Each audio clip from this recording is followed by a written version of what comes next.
Most often in everyday life we encounter logical fallacies during arguments. It would seem that you give ironclad arguments, you are sure of your victory, but suddenly you find yourself in some impenetrable thickets. You don't realize how you got here, and the main thing is that the argument ended in a different way than planned. This is roughly how an intellectual trap feels, which can cause feelings of depression or silent rage. Today we will look at the most common types of logical fallacies, but before that it is worth clarifying two details.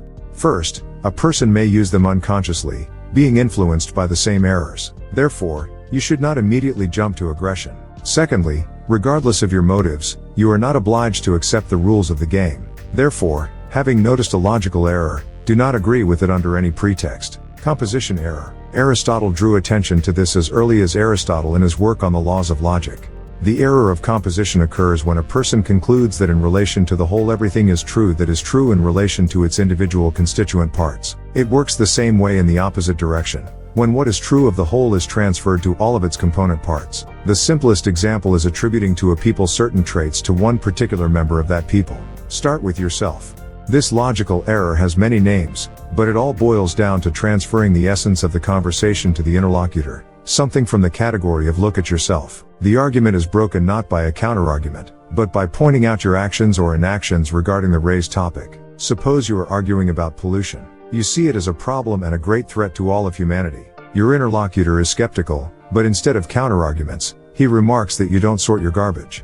That may be true, but it doesn't negate the harmful effects of pollution. It just shows that you really should start with yourself. The sniper's fallacy. This misconception is based on a metaphor. An armed person shoots at the wall of a barn and only then draws a target, trying to place it as favorably as possible in relation to the bullet holes. As a result, it looks as if we are looking at the work of a sniper who has placed all the bullets exactly on target. Let's translate it into everyday life. It is expressed in the human tendency to look for similarities and confirmations that are favorable to him, ignoring inconvenient facts and not considering randomness. The fallacy of ambiguity.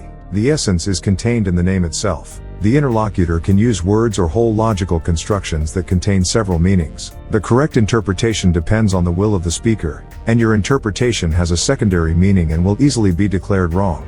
This technique is most often used by politicians and salesmen of all kinds of services. You have come across it many times in everyday life. You see the sign up to 50% off and think you will find the product half the usual price. You walk into the store and are disappointed, but you're not really fooled. The key here is before. The fact is that 40, 10, or even 1 are all up to 50%. The personal distrust argument. You have before you one of the most impenetrable logical fallacies. Having noticed it in someone's speech, do not get upset and do not try to change their mind, as it is impossible within the framework of one conversation. The main thing is to avoid it yourself. The point is that something is false or true because it conforms to a person's personal beliefs. For example, a person cannot imagine how the ancient Egyptians built the pyramids, so someone else built them, an ancient highly developed civilization or aliens. Here begins the territory of faith, and no arguments, no Egyptologist will convince this skeptic. Genetic error. This error is based on unsubstantiated reasoning when a statement is accepted as false or true based on its origin. Simply put, it is not the incoming information that is evaluated, but its source. Thus, the merits or demerits of the statement are replaced by the merits or demerits of the source.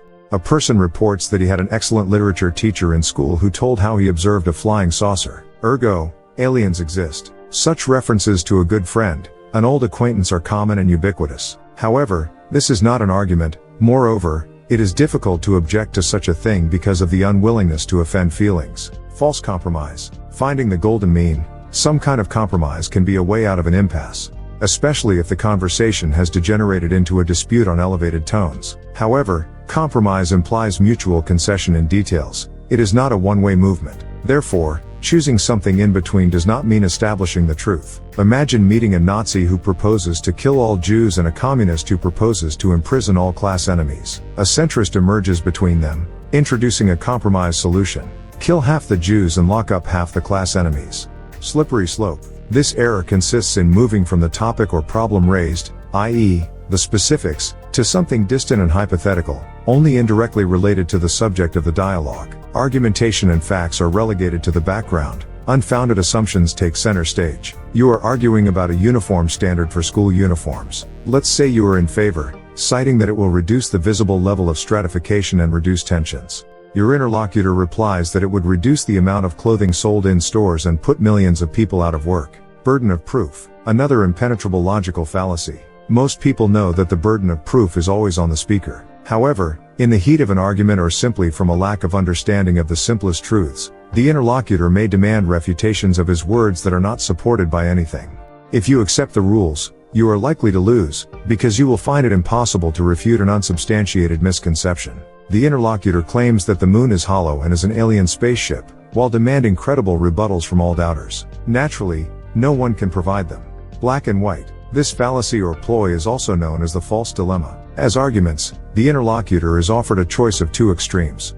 One is favorable to the proposer, and the other is so illogical or repugnant that it simply cannot be chosen by a sane person. Between these extremes there are always intermediate options that are ignored or not accepted. Advertising tells you that you need to buy the newest and most expensive smartphone or you'll be miserable and fall behind in technological progress.